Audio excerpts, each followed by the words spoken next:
This should be played at high volume, preferably in a residential area. It's the Dirty Laundry Game-Worn Hockey Podcast.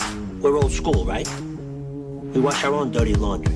The name on the front is a hell of a lot more important than the one on the back. I refuse to be judged by a grown man wearing a hockey jersey. Game on! Game on!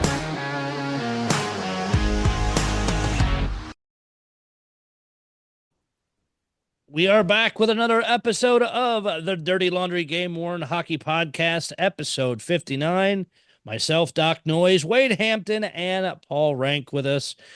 Justin should be back next week. Had some family come in town. Again, keep saying he's going to be back, but now I got this coming up. He will definitely be back next week. So you know who is here? Us. Us and always Mitch in spirit. Yes. Oh, that's right. He yelled at me today, and I'll get into why here in a minute, but the Drink Your Face Off line of collectibles and sportswear. So you get shirts, you can get the bottle opening puck. Definitely, I love the logo. That is always fantastic. So definitely reach out to Mitch if you want any of that stuff. Speaking of drinking, don't have to use a bottle opener for it, but tonight's old fashioned of choice, the bourbon going into it this week is Cedar Ridge. It is made in Iowa. It's and I know you can get them. You can even buy the bottle stuff here in Illinois. So if you're in the Midwest or passing through, Cedar Ridge straight whiskey, and it is very good. Makes a great old fashioned. So I do recommend that. Do want to say thank you to Scott Lynn and Casey from Meigray for inviting me to be on their episode that just dropped this morning. As a matter of fact, we've already got a bunch of compliments on it. Meigray's Tales from the Warehouse, their podcast. And as I even mentioned in the podcast interview with Scott, is some people had said we're competitors. We're not. We're part of the Game-Worn Hockey family, and we cover this from different perspectives and different angles. We're not competitors. We're not, they only got this many views. We don't care. We're a big happy family, and it was a phenomenal discussion. I had an absolute ball with that. I hope people have gotten to listen to it. If you haven't, please go out and check it out. It's available on YouTube, Spotify, all the normal places you get our wonderful podcast from. So Scott is going to join us in the coming weeks. He's just busy these next few with things. So he does collect some. He's been in sports a long time. So phenomenal guy. Had a ball doing that. I did feel weird sitting on the opposite side, as it were, of the table, instead of doing all the asking the questions and leading the conversation of answering it. And it is tougher when you have done so much of the asking and the running of things, is sitting back and answering questions. They did send them to me ahead of time. I made notes so I didn't miss things or forget stuff. So it is different when you kind of switch the roles there. So before we get into more things, gentlemen, how are we this evening? Doing well. Just weather's better out here now. We're not suffering through another heat wave like Southern Cal did. So we're happy. Good. Yeah, doing well. Enjoyed the Meigray show with you on it. Definitely listened this morning and sent you a message. I think it's a really neat show, and I love your sentiment about different shows. I mean, they are different shows, but I think they're all geared towards the same thing, and that's just people enjoying our hobby. Oh, exactly. And because you can't just sit there and stare at jerseys all day. We like telling the stories. We like sharing. And he asked some great questions, is why I like certain players or why I collected certain things. And even the piece, if you're on Instagram, you can see the piece they clipped out. And I think it's on Facebook too, is they asked me about just some thoughts about what I think about the hobby, or what I would tell somebody about the hobby. And I've told it on this story, or told this story on our podcast before, is for somebody new looking to buy a jersey, get a white one. If you want to see more wear, get a white jersey. Plus they're worn more because of the alternates and things like that. So they clipped that out as a little showpiece for that. And no, it was a blast. I feel honored that this podcast was recognized enough. And enough for them to reach out. So again, thank you for that. Please go listen to not just the one I was on, but all the rest of them. They are phenomenal. Like I said last week, some of the ones where Barry's talking about how they found the Ranger Stanley Cup jerseys, all those stuff. It's so cool to hear that. Around the league, auctions. NHL auctions has nothing. Went out there, nothing game worn, those kind of stuff. So nothing of excitement there. Meigray, speaking of them, their auction, they do have a team used hockey equipment bag auction, ends on October the 1st.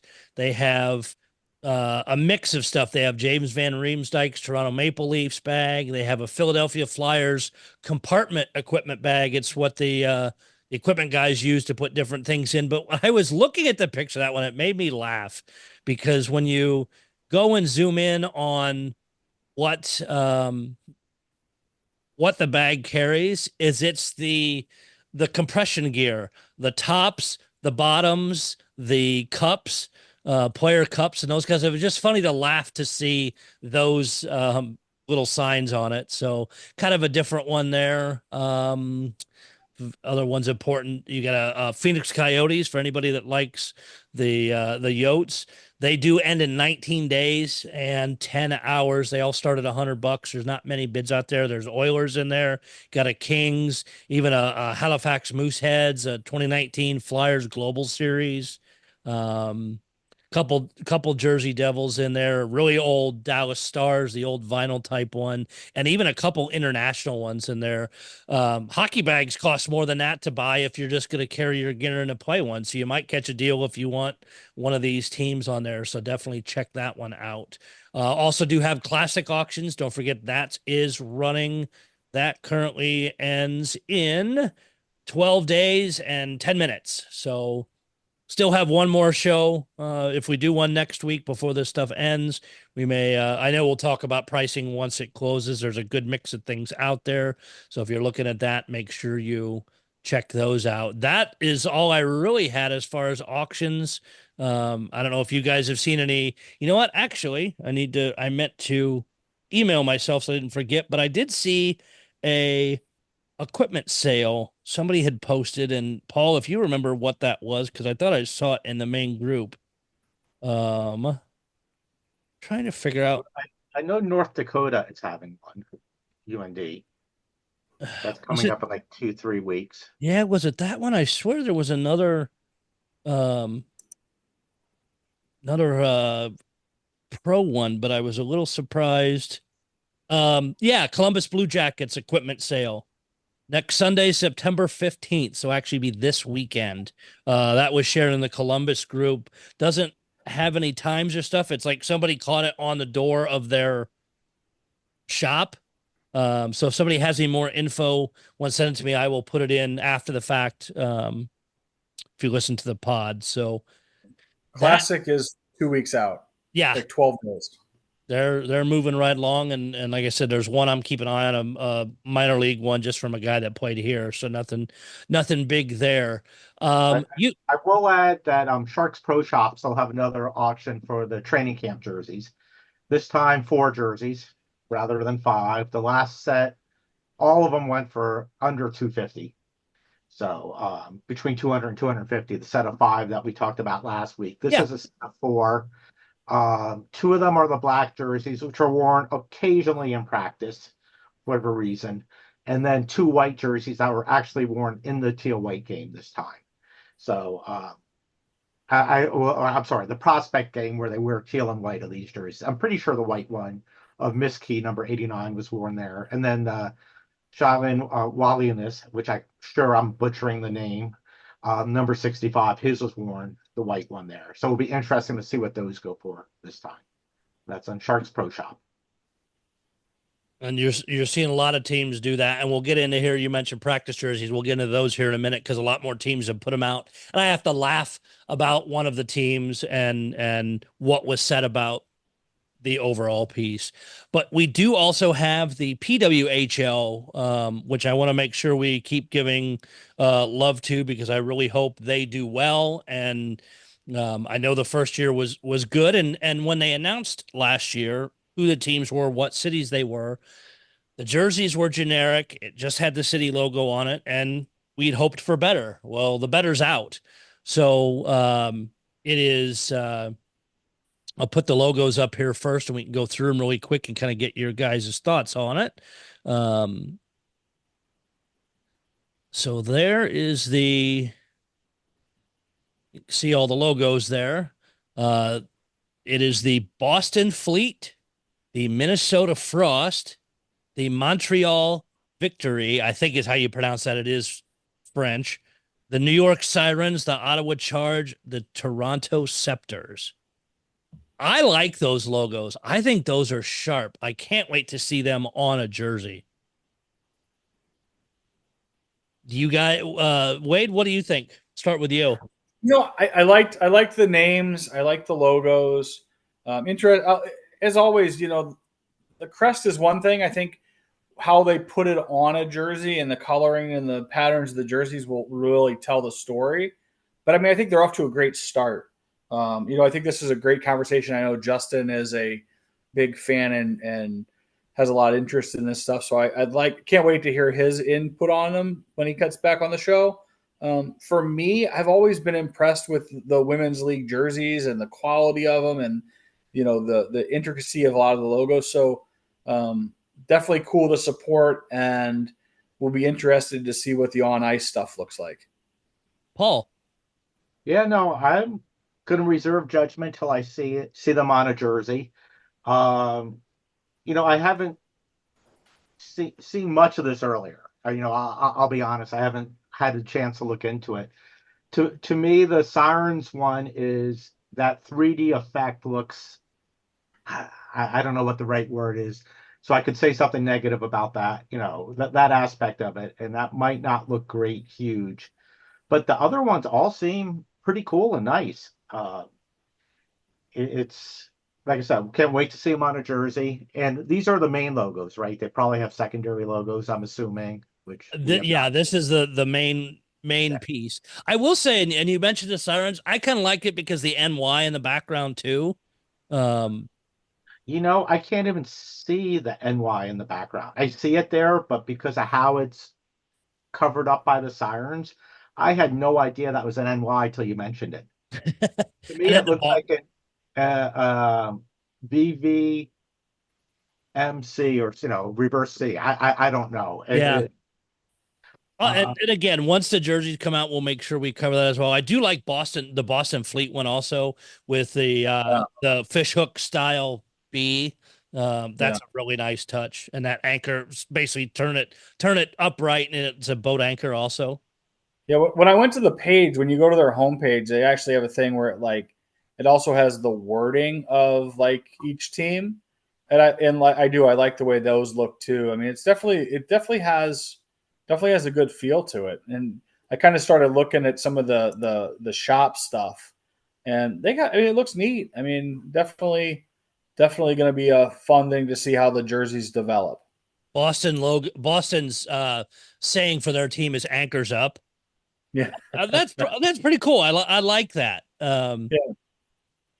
The and Minnesota on their page is welcome to the land of 10,000 rinks.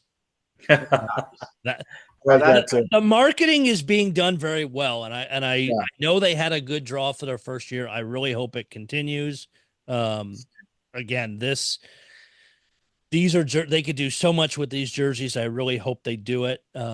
So we'll see. And the Sirens, their wording for the team is pump up the volume. Imagine that. So I really, so far, I am very impressed. We'll see once if they do shoulder work or anything like that, but I at least like it so far. The Utah, their stuff came out officially from their Twitter page. So we'll pull those up here too, just to kind of discuss them. I know most people, we'd seen them in pictures previously and stuff, so it's not like it's anything shocking, but some straight off, there's their white. And a good, I do like the shoulder patches, but do you think they could have done the inaugural season, but of course, part of the reason you couldn't on the front is because of the Utah being angled. But I don't know that I like them on both shoulders. Yeah. Why couldn't you have done something else on the other one? Utah just did a new state flag, and I think I mentioned this before on the show. It's actually really cool. Put the state flag of Utah on the one shoulder. I mean, why do you need two patches that are the same? Yeah, There's my answer. No, I'm with you on that. That would make good sense to do that. There's a close up of the colors on the dark and the striping. I like the somebody else. Obviously, all of us get texts and chats with different friends, and there was a couple pictures of players in the jerseys. I think they look great. I mean, as far as trying to simplify it and keep it simple, I think they did a great job. Again, I wish they would have maybe like you guys said, differentiated one of the shoulders. I know they have they had like a crest, almost like a small crest that said Utah Hockey Club. Put that on one of the shoulders. Right. No, that's another good call is why duplicate it? Why duplicate it? Just put one of those, and then on the other shoulder, I don't know, Doc, you're the pro at pulling it up. If you pulled up the new Utah state flag, you'd see it actually looks great, and I think it would look cool on the shoulder. I'll see if I can get that up here in a second. Something else I noticed too, and again, I don't know if these are the complete on ice ones or these are just one of the ones done, is look at the neck tagging. It says Authentic Pro 54. Is that the kind of tagging that's going to be in the game jerseys? Because it looks like the flat sewn tag. Well, and it says made in Canada. You can see the Canadian flag on there too, so that's a made in Canada jersey. So it's and it in the neck too says Authentic Pro on it. But is that the tagging that we're going to see across the league? Yeah, that's an interesting question. The one thing I do also see on there is there's no name bar. At least from what it looks like there's no name bar that's direct stitched to the jersey. So that'll be.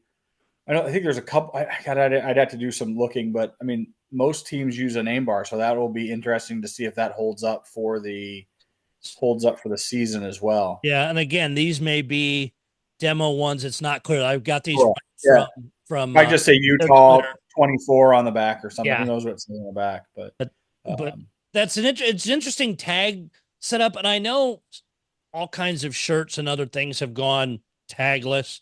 So that may be what it is, but I'll be curious if this is the fan pro or whatever they call it, the fan authentic jersey, and then the one step up is the game jersey, and they just use these. It's a little unclear. I may reach out to Utah and ask them because even the piping in the top of the neck says Authentic Pro, has a Fanatics flag and an NHL flag on it. NHL logo on the neck looks fine. But I may reach out to them and ask them if that was a picture of a game jersey or the fan authentic. But still, I think it is very sharp. It will look good once it hits the ice. I'm not knocking it other than the double patch on the shoulder.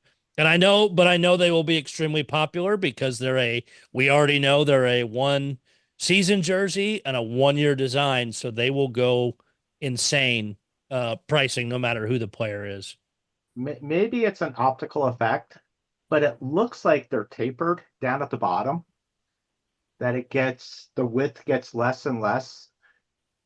Yeah, I know. I see that on the white where it does kind of cut in. So we'll have to see if I can find any other team pictures where they flatten theirs out. And if it does that same thing. It could just be how it's folded too. It's just sure. We don't know yet. We're just Yeah. We're guessing from pictures, but the neck tagging, I caught that when I was looking at these the other day and that kind of stuff. So it is interesting to at least see where things are going so far. I know everybody's excited to see the team, all their tweets, all their camp stuff. The whole bit has been very, very big. Practice jerseys, we've covered some of those already. The Flyers, pictures of theirs are now online too. Jonathan Bailey from Philly Hockey Now or PHI Hockey Now put an article out about theirs, talking about our favorite part of the jersey, the shoulder cuts, the different colored pieces. He says at the top of the shoulders, there's a random black oval that interrupts the solid gray coloring, which I personally find strange. Just make the jersey fully gray or fully black, you know? It says, truthfully, though, the difference in color would be far less visible to fans watching from afar or to us reporters of the training center's press box. But good coverage from the Flyers. They do have their IBX sponsor patch on one shoulder and the Fanatics flag on the other. This one I thought was kind of funny. This came from athlonsports.com. The headline just make me crack up because it tells me it's somebody that I don't think covers this often. The headline is New Maple Leafs practice jerseys leaked by insider. I'm sorry, they really weren't, because all the team's designs are the same. Other than the logo in the middle, it's not some secret, folks. So I had to laugh when that came out there. They are using the nice blue Maple Leaf logo. And of course, it talks about the property of Toronto. Talked about the redesign. You've not seen it much. Two-tone shoulders. So the blue pops out more than the old uniforms did, which, yeah, I do agree with. Traditional Leafs logo. They do not have they've just had a Fanatics patch. I don't believe it has the sponsor patch on that. Actually, I take that back. It does. It has the milk as well.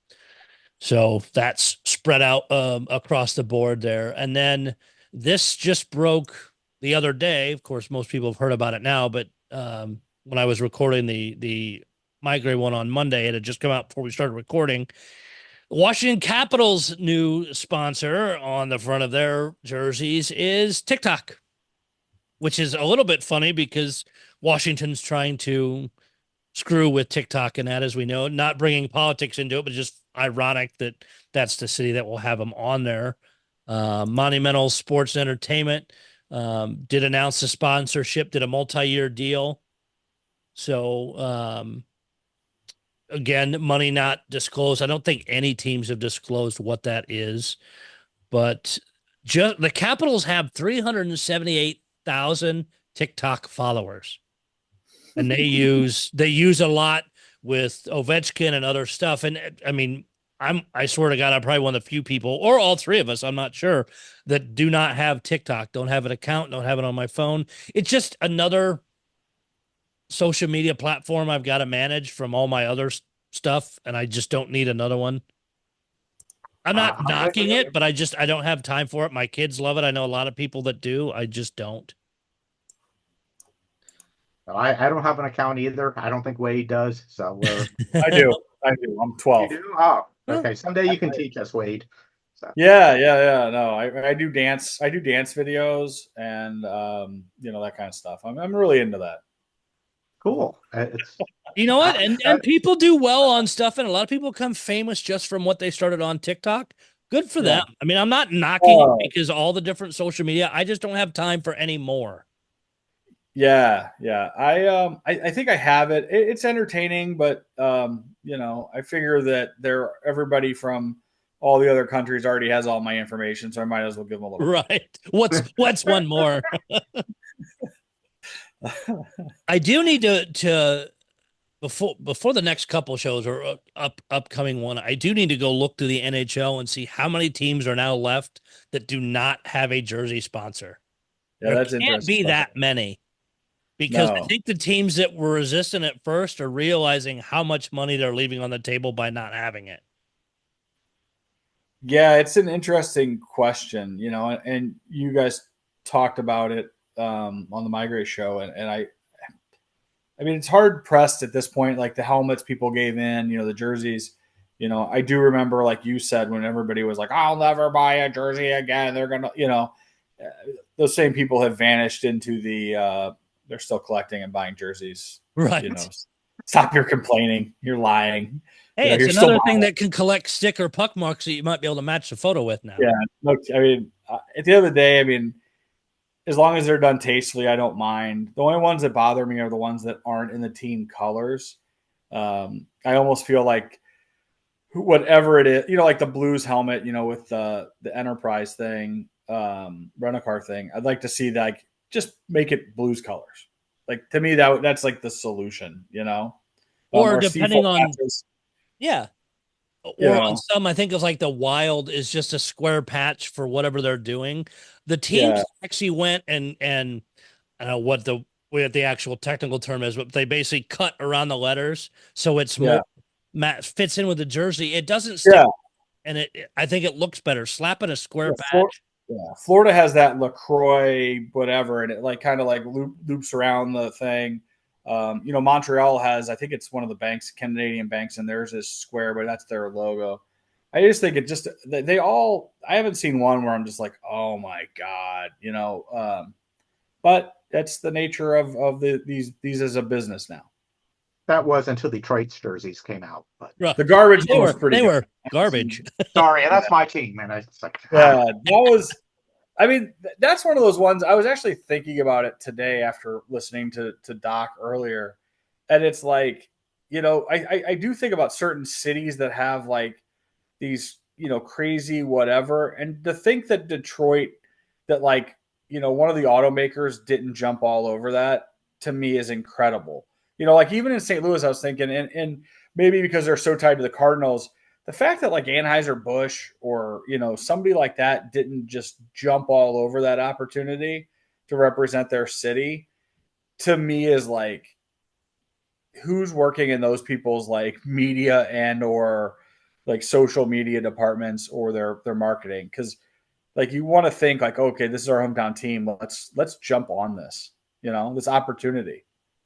I'm with you. I agree. The Sharks are. Who's on the Sharks jerseys? I can't remember off the top of my head. Well, they're owned by SAP. No, yeah, but who's patch? Who's sponsor patch? I can't. Was there even one last year? I can't recall. No, but so regardless, but imagine that one of those tech companies that's right there in that, how one of those big tech companies doesn't just be like, hey man, this is where we are. Let's jump on this jersey so people know, associate us with this city. Well, Barracuda Networks were the original sponsors of the Barracuda. Yeah. And now they're no longer a sponsor, yet the name remains. So yeah. Because it costs a lot of money to change a whole team name. It works pretty good. It works pretty good with Sharks too. I mean, to me, I think it's we wanted to be the Trout, but that's a whole nother story, which Bulls fans will recall. But we won't get into that here. Well, the Sharks could go with a vacuum cleaner company because we know they suck. Ow. I know Jesus. That was a low dig, but just like the Wings with trash. So I mean, I'll keep saying the sad thing with that trash patch is that is exactly when that losing streak started. That kept them out of the playoffs. They were rolling along until that patch came on there, or Larkin got injured. I'm not sure what was the real factor there, but well, we know the real factor, but it's just the coincidence of adding that patch right when he got injured and going on that losing streak, which kept them out of the playoffs by 1 point. It's just like, The milk one is still my favorite. Toronto's milk patch is by far my favorite. I mean, it just says milk. Yes. And for the collectors too, that do want to get a home and away or things like that, or now are even interested in the sponsor patches, you do have some of the teams where the home and the road patches are different. Yeah, for sure. And then I'll have to look because I know, and we've covered it in general, where teams sometimes swap what their jerseys are on the road. Is certain teams can't have that sponsor patch on the road because it's gambling or certain things. So I'll be curious I need to look back, see how they've handled some of that. But I think eventually within 2 years, if there's any teams left, they're all going to be there because they're talking to other ownership and that and realizing the money that they're bringing in on that. I mean, I don't knock it because it helps the teams, but we all thought there might be a decline, and team to team it could be. I've not seen it change. Wade, you and I haven't for the Blues, and Paul, I don't think you really have for the Wings or for San Jose. Of course, San Jose doesn't have them right now. Ouch. The Wings. Yeah, it's interesting. It's and fun. that'll be another discussion we can have later this year once the new jerseys are out and look to see who's left. One final piece that I have this evening, I was going to try and get up there, but the timing wasn't going to work with recording the show. But I am trying to stay on top of covering that team a little bit just because they are right in my backyard, is the Bloomington Bison. They had their jersey reveal this evening. Thanks for the people up there that were covering that and did post some pictures. I'll share those and get your guys' reaction. Like I said, it just happened couple hours ago. And they are, for anybody that hasn't heard me mention that team, they are new East Coast Hockey League team. Their primary affiliation is with the New York Rangers. They did also sign a deal to host some of the players from the Carolina Hurricanes, but there is the Bison, the white, again, using Rangers colors. One thing I don't like about it, I like the two-tone neck. I do think that's kind of nice with that white stripe in right at the neck and the black around it, or navy. It's hard to see in the picture. I don't like the AK logo down there. I know what they're trying to do, similar to the NHL one on that center of the neck, but I don't like where that sits. Yeah, I'm not a big fan. That's the manufacturer, jersey manufacturer logo. Yeah, that's who's making them for the East, who I think does the entire East Coast League. That's stupid. That's an awful placement. If these are the game jerseys or if this is like a fan jersey for them, made by AK for. Unclear, because these were the ones these are the actual ones they had on the thing for reveal. So these may be one of the fan ones. Yeah. I'm hoping that the AK comes off, but how else do you advertise that once it's on the ice? Like everybody else. Yeah. I love the crest. I mean, the crest on the thing's gorgeous, and I do like the colors. I mean, the baby blue is fun. Get the other one in here. There's the red. Yeah, I like that too. The only problem with that one is the crest does kind of fade into that because it doesn't really pop that well on the red as much as it does on the other jersey. Still, it's an awesome crest. I mean, what a great looking jersey. Yeah, I was very impressed with the logo when they revealed that, and like I said, tied to the Rangers, I like the Illinois little logo in there too, and of course the Lincoln hat and all those kind of things. Yeah, I'm just and I'll find out. I'll shoot the PR guy because I've got his info if the AK will be on the gamers as well. I'm betting it will, or it'll be on the back of the neck, similar to the Fanatics ones. I do know some fans were a little upset because tonight was a big jersey reveal and they were showing them to the fans. The adult jerseys before customization were $195. Ouch. Yeah. It's no offense to AK, but they're not the highest quality jerseys usually. No. Yeah. That's not meant to be an insult to them. It's just that they don't make like what Adidas made, what Reebok made. I won't mention the current manufacturer, but or CCM. I don't want to step in other ones. But two quick comments on this. First, that is the retail one, obviously, due to the tag on it. So hopefully the game jersey gets rid of the AK on the front. It would be nice to see ECHL or something there. And second off, this is the first time I've seen them. When you put these up here on the screen, I immediately thought of the Minnesota Magicians. Yeah. Yep. I mean, American Hockey League team. Yeah, which is a great jersey too. But I really like this. It took me a moment to see the Illinois state in there until you mentioned it. My eye was not drawn to that. It's really cool. They've done a nice job. And I like it. And that's why I did it this way. Is I didn't want to show it to you before we did the show. I wanted to do a quick, here it is, quick react on it. And I'll go back to there's the white one for the. I like the white one more. Video. I mean, for whatever it's worth, I like the white one more. And at that league, like I was talking about with buying white jerseys for wear, these at this level will definitely show wear. Yeah. But they will. I do have their promotional schedule and good on the East Coast League for letting teams do a lot of specialty jerseys because they do have a lot of specialty jerseys. Military appreciation. They're doing it's an elf Christmas, so that must be an elf theme one in January, Batman night at the end of December, jersey auction. I'm already going to take my son on January the 8th. It's Elvis Presley night. They're celebrating Elvis Presley's birthday. A couple days later is Star Wars night. They're doing an auction for that. Especially jersey there. Hockey's for lovers. So that's a Virginia thing. Valentine. I think it's weird that you messaged me to go with you to that one. I know. I already got the tickets locked in, and we're right on the glass. That Valentine's Day one there. Abe Lincoln's birthday, they're doing one. What else are they? Pi Day, they're doing one. Of course, St. Patrick's Day. So there's 7 or 8 or 9, if I'm counting these right, specialty jerseys for the And first a lot year. of times those are for the full weekend when the ECHL will wear them like 2 games. And so are they ever wearing the regular home jerseys? I'd have to look at our schedule, but yeah, a decent amount still through there.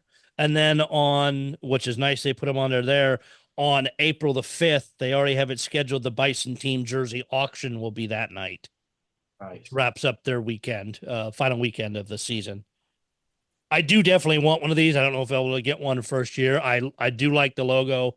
I can't wait to see the lettering, how they do it, but I am fairly impressed with it, but wanted to share that out because I say that just happened tonight. Had we not been recording a show, I'd have been up there at the event covering that. I hope to get some more media time up there with them, even though, I mean, they are East Coast League, but I would really like to kind of get in with them. And they're also, like I said initially, they are also owned by the owners of the Indy Fuel. So they're doing some other back and forth stuff with that. So don't they typically, the Indy Fuel typically does everything on Dash. So that would be a good way. That means that some of that stuff should be available at some point. So that's good. That'll be fun. A preface on that, the Blues minor league team, the Springfield Thunderbirds, released their specialty dates. And one of my favorite things to always do is, like, I always look to see like what colors they used for, and like which fonts they used for the different days, because I do collect our ECHL, and they have the Simpsons night, which I get excited for. And they also do like a throwback night. So I was really excited to kind of try to piece together what I'm hoping the color themes and the styles of those jerseys will be for this season. So that's something I look forward to. And I love go ahead. No, I just look forward. I think that's always one of my, we've been talking about different things and upcoming season and patches and whatever. I think that's one of my favorite parts of this time of the year is as we're approaching the season, to wonder which teams are going to have an anniversary patch, which teams are going to do some type of specialty, whatever. Waiting for the Blues to release their jersey schedule that they typically release to us, telling us which days they're going to wear whatever, or if they're going to do any additional specialties. So it's a fun time as a collector this time of year to start gearing up for that stuff. I think all of us have been excited to see a lot of the practice jerseys and the training camp jerseys with nameplates pop up for different teams. I've seen that around the horn a little bit, which has been neat, because I think a lot of teams continue to recycle those for multiple years. So all of us have been asking for them, so that's fun. Man, it's just, I definitely am excited for the season. It's approaching, on the main page every day, watching everybody do the jersey countdown is terribly fun and something I just look forward to every year. So I think today was 20. 20. Yeah. But it's exciting. I mean, geez, like, we're getting close to hockey season. Let's go. For sure. They are, for at least for the Blues fans, they are streaming the Prospect Showcase, which are Chicago, St. Louis, and Minnesota are all playing in St. Louis. So at 10:30 tomorrow, we'll be able to turn that on and see what jerseys they're wearing, if they're wearing Fanatics, if they're doing something else. Yep. And Paul, that's a question for you on San Jose and Detroit, for that matter, since you follow them both closely. Is the Blues just about right before the season starts, the Blues will put out a post on their page that lists when each jersey is being worn. were home, away, the reverse retros when they had them, all those things. And it was very easy to go look to know when certain things were being worn. Does either one of your teams do that? The Sharks have done it occasionally. They've done it for what would it have been? The stealth jerseys. They published a whole list, I think a year or two ago, like when the stealth jerseys were worn. And I actually have them on my website, the release from that. More typically, what they'll do is say, for like the reverse retros, they say they're going to start wearing them on, what was it, the game after the Black Friday game, I think it was 2 years ago. And they didn't announce which dates they were going to be worn. But those were, at least the opening ones. And then last year they announced, this was interesting, the black jerseys were going to be started to be worn on a certain date, and I forget what it was, and worn until the end of the season. They eventually switched back to teal for the last like 4 or 5 games. I don't know if it's because the players didn't like the jerseys. They were doing terrible in the jerseys for the most part, or that they could have been a supply issue, that they didn't get enough of them. Anything I say is just pure speculation on it. But, I was surprised that they switched back to teal from the black, because they were supposed to be worn the rest of the season. As for the Red Wings, they usually don't have anything other than the home red and the away white. They typically will do one reverse set on the road where they'll wear red for a few games. We've been lucky that's been in San Jose on occasion, but they don't announce that until like the week. And as for the reverse retros, I don't remember them pre-announcing a set of dates. We knew that for the reverse retro 2s, that those were going to be stopped at a certain point, and they had announced that and then sold them a couple weeks later via Hockeytown Authentics and Shop. But no, I just like that because it's been good for reference. I've had people ask, "Hey, when did they wear these?" And I can Google back, almost 5 years now of. I think they started them in like 2021 doing that, or even actually I take that before that, poor COVID, but they would have it at the beginning of the season. Here's when you can see this jersey. And I think it's a great marketing tool. I agree with you. And when I find that stuff, I try to save it. I keep a Sharks archive and to a lesser extent, a Red Wings archive. And in all fairness, the Red Wings archive I keep to a lesser extent because what is it? GriffinCentral.com. They do a fabulous job of archiving all the training camp rosters and stuff going back decades. Wow. And there's someone's already filled that need, and they do a wonderful job. So there's no point in repeating it. But for the Sharks, there's no place else to grab that stuff. That's why I started archiving it. And if I find a list for saying what they were when I will add it there. But and I try to do that too with the auction tracking, because the Blues lately have gotten a little bit worse when they post the auctions of, worn during the 23-24 season. And until you get one and you get the little scan code, or if it has the set tag in it, you can piece some of that together. I go back to that website and can kind of filter out, okay, set 1, set 2, and then can throw those dates in there, because people ask me all the time, hey, was this one worn in this time, or how many games? And it's come in handy, not just for myself, but for a lot of other people. And I don't mind doing, because it's easily referenced. It's not a lot of work. Yeah. As long as you have the stuff saved somewhere. Yeah. Or the way back. So you did mention the prospect tournaments. Tomorrow also starts a tournament in LA with, Utah's there, Sharks, Kings.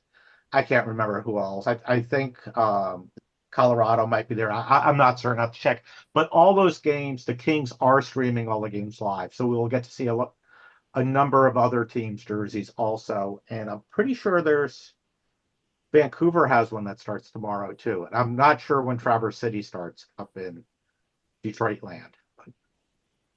But, I plan on watching some of the games tomorrow, starting, I think, 11 a.m. they start Pacific time. Yeah, I'll check out ours, and between all of it, we'll come back and see who was wearing what, talk some about that next week, and any other game worn related things that pop up. Gentlemen, any final thoughts before we get out of here? Wade, we'll start with you. No, just I'm going to throw one game use related thing. Rest in peace, James Earl Jones. I am a lifetime Star Wars fan, and he passed earlier this week. Part of my childhood and a lot of other people's have passed on, and I'm a huge Darth Vader fan. So it was very, very sad to hear that. But what a great life! And beyond that, just getting geared up for hockey season. I can add to that. He was a proud Michigan man, and he did the hype videos for Michigan. I mean, his voice is iconic. So absolutely. That. Yeah, he will be missed. Yeah, thank you for bringing that up. Mention two things real quick in closing. Mention AHL TV is now on Flow TV, which is great because it's supposedly Flow owned the platform for AHL TV, so nothing should change. But what will change, and why I'm bringing it up now, is they also have all the ECHL games. Oh, that's cool. Flow. So if you want to see some of these cool jerseys and stuff, subscribing to Flow Hockey TV, I think it is, flowhockey.tv. They have apps for it on Roku and devices, and also streaming on your computer or phone. And you'll get to see the ECHL uniforms. I'm looking forward to seeing Lake Tahoe. And I've noticed that they're actually doing some East Coast trips. They're going to Florida. They're going to Maine, which is shocking for the ECHL and their budgets.